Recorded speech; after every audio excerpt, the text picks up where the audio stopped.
Anna and I work on the education team at the National Archives. We're going to be opening one of our document boxes today. We actually have over 11 million of these in total, to reveal the document inside. So let's find the box I'm looking for on our repository shelves. As you can see, this box is marked with a code, W363/C161. Every document in our collection has a unique code, and these help us to keep track of our documents, but can also sometimes offer a clue about what's inside. Often, the letters in the code might be short for a word or a set of words. For instance, HO stands for Home Office. Our box is marked with the code W. What could these letters mean? W stands for War Office. Well done if you worked it out. The War Office was actually a government department which existed up until 1964. So we've now figured out which part of government our document comes from. But before we open the box and take a closer look, I'd like you to have a think about questions we should consider about a document we've never seen before. We could start by asking, what type of document is it? Is it a letter, a poster, or a photograph? These are just a few examples of types of document we hold here at the archives. I'm going to now give you 30 seconds to think of as many other questions as you can. Ready? Off you go.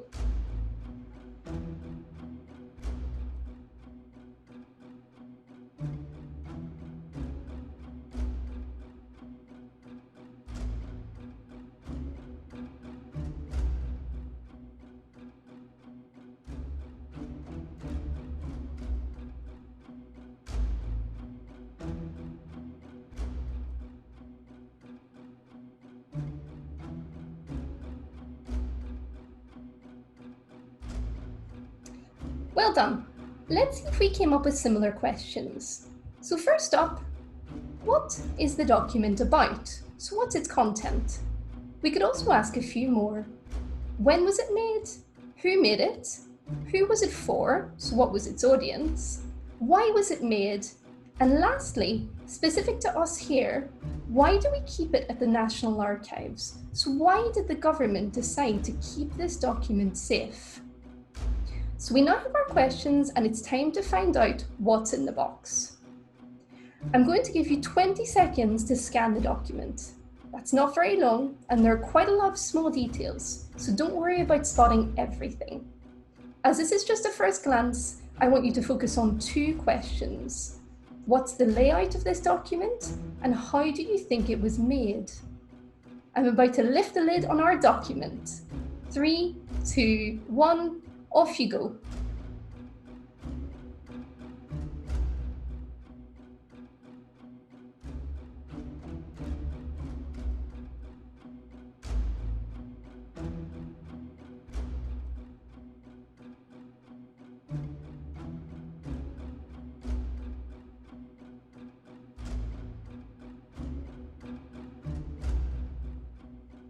Okay, time's up. It goes really fast, doesn't it?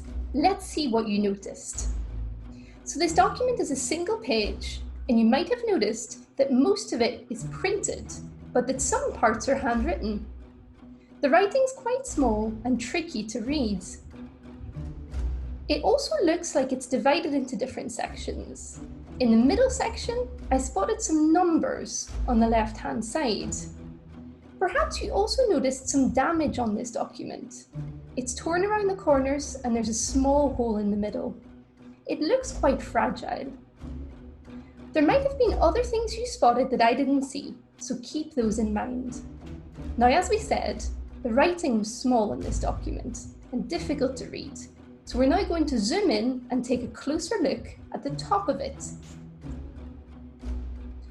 This time, I'm going to give you 40 seconds, so double the time to read as many words as you can and think about who produced this document. 3, 2, 1, off you go.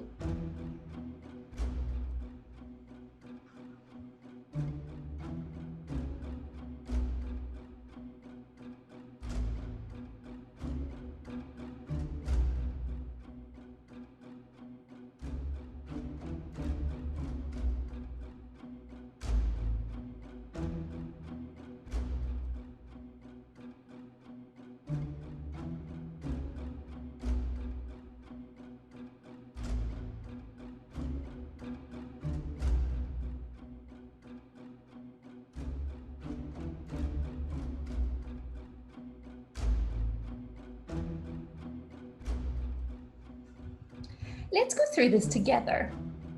So I first noticed the crest at the very top of the document, along with the word short service in bold.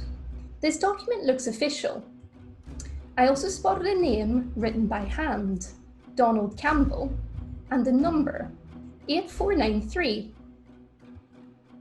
There were also a number of words and phrases in this section that made me think that this document was related to the military. So we can see the words regiment and corps, which both describe groups of soldiers. This would also fit with the document code that we saw on the box earlier, WO for War Office. Here, we see that Donald belongs to a corps of soldiers called the Royal Scots and is in the Lothian Regiment. Now, well done if you managed to read that, because that was in cursive, so even trickier to read. Finally, we're told that this document is an attestation. Have a think about what this word could mean, and we'll come back to it later. You've made a brilliant start with this document. Now we're going to take a look at the rest of the page. This time, you'll have 1 minute to study it. Again, try and read as much as you can and see what more you can find out about Donald Campbell. Consider some of the questions we came up with at the beginning too. So what type of document is this? When was it made? And why? Your time starts now.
All right, how did you get on?